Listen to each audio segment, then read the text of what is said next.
నమస్తే, welcome to college TV. ప్రస్తుతం సంక్షేమ భవన్ వద్ద కేవీపీఎస్ ఆధ్వర్యంలో అయితే ధర్నా అయితే చేపట్టారు. అయితే గతంలో ఏవైతే గురుకులాలకు కావచ్చు, హాస్టళ్ళకు కావచ్చు, చదువుకుంటున్నటువంటి విద్యార్థులకు కావచ్చు, ఏదైతే సవలతులు మంచిగా లేవని చెప్పారో ఆ సవలతుల కోసం గతంలో పోరాటం చేశారు. అదే పోరాటం ఇప్పుడు కొనసాగిస్తున్నామని చెప్పిస్తున్నారు. ప్రస్తుతం నాయకులు ఉన్నారు. అన్న, చెప్పండి, మీ ప్రధానమైన డిమాండ్ ఏంది? అసలు ఈ ధర్నా యొక్క ఉద్దేశం ఏంది?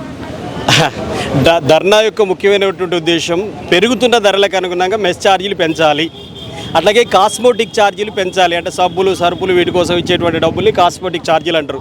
అవి పెంచాలని మేము డిమాండ్ చేస్తున్నాం. ఇప్పుడు 1100 రూపాయలు మెస్ ఛార్జీ ఇస్తున్నారు, వాటి 2500కు పెంచాలని చెప్పి మేము డిమాండ్ చేస్తున్నాం. మేమే కాదు, గతంలో ప్రతిపక్షంలో ఉన్నటువంటి రేవంత్ రెడ్డి గారు కూడా ఇదే డిమాండ్ గత ప్రభుత్వం మీద చేశారు. ఆయన చేసిన డిమాండ్నే మేము ఈరోజు కూడా చేస్తున్నటువంటి పరిస్థితి ఉంది. ఇప్పటివరకు ప్రభుత్వం పెంచలేదు. తక్షణమే ముఖ్యమంత్రి గారిని మేము డిమాండ్ చేసేది ఏంటంటే, సామాజిక సంఘాలు, విద్యార్థి సంఘాలతోటి, సోషల్ వెల్ఫేర్ అధికారులతోటి ఒక సంయుక్త మీటింగ్ వేసి ఇప్పటివరకు మెస్ కాస్మోటిక్ ఛార్జీలు ఎంతకాలం నుంచి పెండింగ్లో జూన్ నుంచి ఉన్నాయో వాటన్నిటిని తక్షణమే విడుదల చేయాలని చెప్పి మేము డిమాండ్ చేస్తున్నాం. మెస్ కాస్మోటిక్ ఛార్జీలు పెంచాలని. అలాగే రాష్ట్రంలో 810 హాస్టల్ కానీ సుమారు 173 హాస్టల్లో అద్దె భవనాల్లో ఉంటున్నటువంటి పరిస్థితి ఉంది. ఆ అద్దె ఇవ్వకపోవడంతో ఇంటి యజమానులు విద్యార్థులను, వార్డులను టార్చర్ పెడుతున్నటువంటి పరిస్థితి ఉంది. కాబట్టి ఇప్పటి వరకు జూన్ నుంచి రావాల్సినటువంటి పెండింగ్ బకాయిలు తక్షణమే విడుదల చేయాలి, అద్దె బకాయిలు కూడా విడుదల చేయాలని చెప్పి కోరుతున్నాం. మెస్ కాస్మోటిక్ ఛార్జీలు కూడా ఈ విద్యా సంవత్సరం అయిన నుండి ఇప్పటి వరకు ప్రభుత్వం విడుదల చేయాలి. దీంతో విద్యార్థులకు వాళ్ళు బయట అప్పులు తీసుకొచ్చి పెడుతున్నారు. ఆ వాటి వల్ల కూడా కానటువంటి పరిస్థితి ఉంది.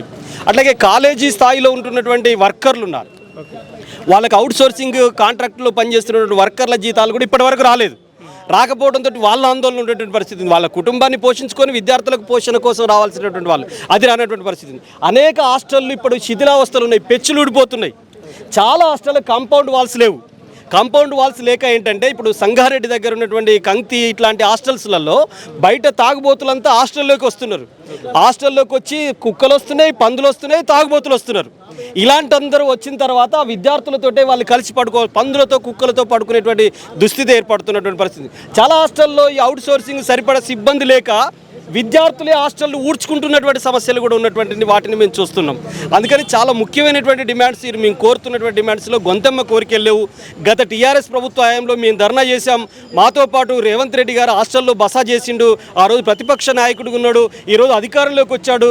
ఆ రోజు ఆయన పెట్టిన డిమాండ్స్ ఇంకా పరిష్కారం కాలేదు. మీరు వస్తే పరిష్కరిస్తా అని చెప్పారు. కాబట్టి పరిష్కరించమని చెప్పేటువంటి డిమాండ్ చేస్తూ మేము ఇక్కడ ఆందోళన చేయడం జరిగింది. సుమారు ధర్నాకే దిగారా, లేదంటే గతంలో ఇంతకుముందు కాంగ్రెస్ ప్రభుత్వం వచ్చినాక అధికారుల దృష్టికి తీసుకెళ్లే ప్రయత్నం ఏమని చేశారు? ఇప్పుడు మేము ధర్నానే చేస్తున్నటువంటి ధర్నానే ఇక్కడ ఈ ధర్నా చేసి ప్రభుత్వ అధికారులకి రిప్రజెంటేషన్ చేస్తాము.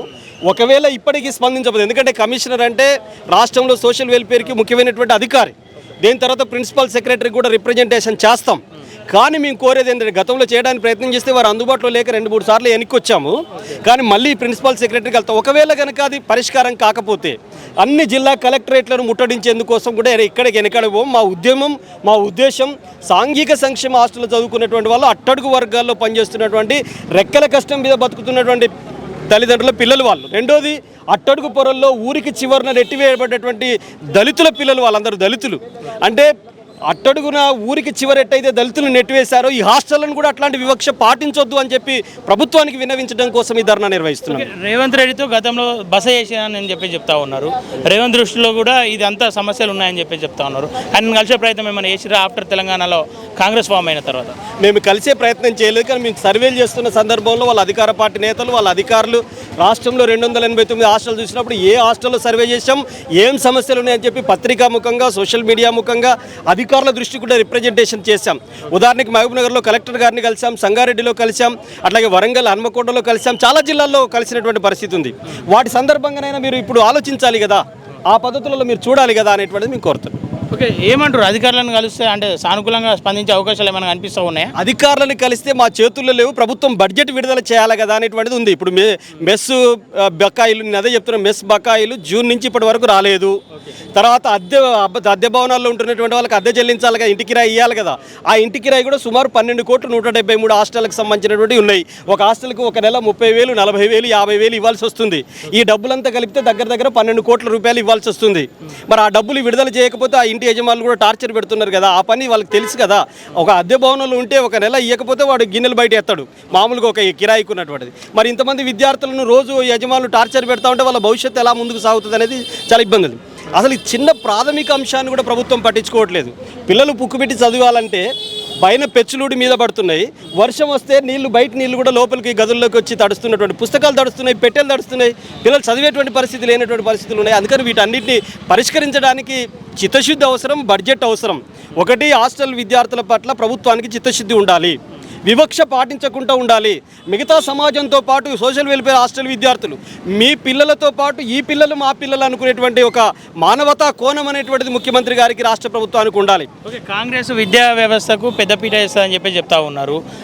అంటే ఆ సందర్భం ఏమైనా అనిపిస్తూ ఉందా? మరి విద్యా వ్యవస్థకు పెద్దపీట వేస్తాను విద్యా కమిషనరు ఐఏఎస్ ఆకుమునూరి మురళి గారిని నియమించారు. మేము సంతోషపడుతున్నాం, తప్పేం కాదు.